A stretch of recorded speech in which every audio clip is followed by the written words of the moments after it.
Alison is still grieving her boys.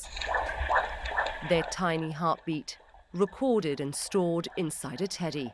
A painful reminder of the lives lost and the pain endured. Little hand and footprints there that they've taken, so I got that. Over the past 3 years, Alison has conceived twice through IVF with donor sperm. Her first pregnancy was going smoothly until 25 weeks in, when she says abnormalities were detected. That was the moment that, yes, the bottom fell out of my world. Under Irish law, abortion can only be carried out until 12 weeks of pregnancy.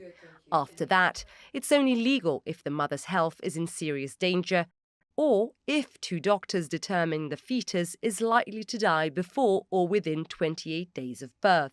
They were fairly sure he was going to die, but they didn't know when. With no clear diagnosis, Alison couldn't get an abortion in Ireland and now had a decision to make. If he did survive, because of all of the brain issues, he would have multiple daily seizures, epileptic seizures. He would have no motor function. He'd never be able to sit up or support himself. So at 30 weeks pregnant, she decided to travel to England to terminate her pregnancy. You are essentially deciding how you would like your child to die. Would you like them to die slowly or would you like them to die quickly? That's what it boils down to, horrific as it sounds. 2 years later, still grieving her firstborn, Alison conceives again. But this time she lets the pregnancy run its course. The baby only lives for an hour.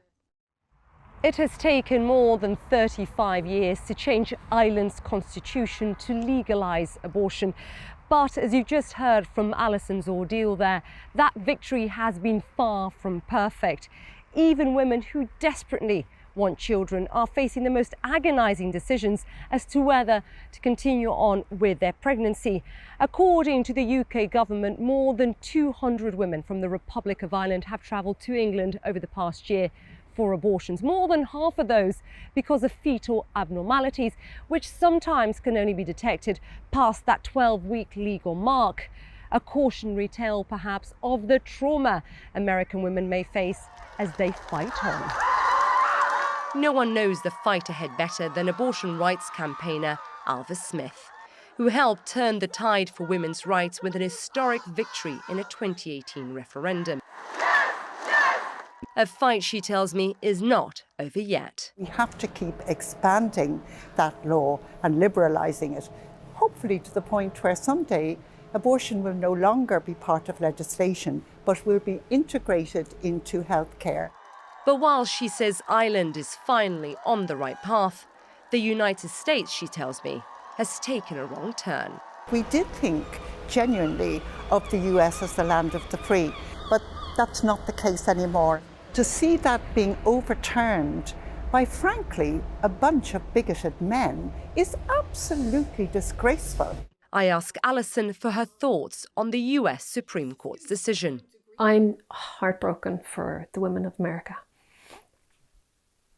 It's a backward step. And my heart goes out to them. A feeling that perhaps only those who have walked this journey and carry the weight of loss can truly understand.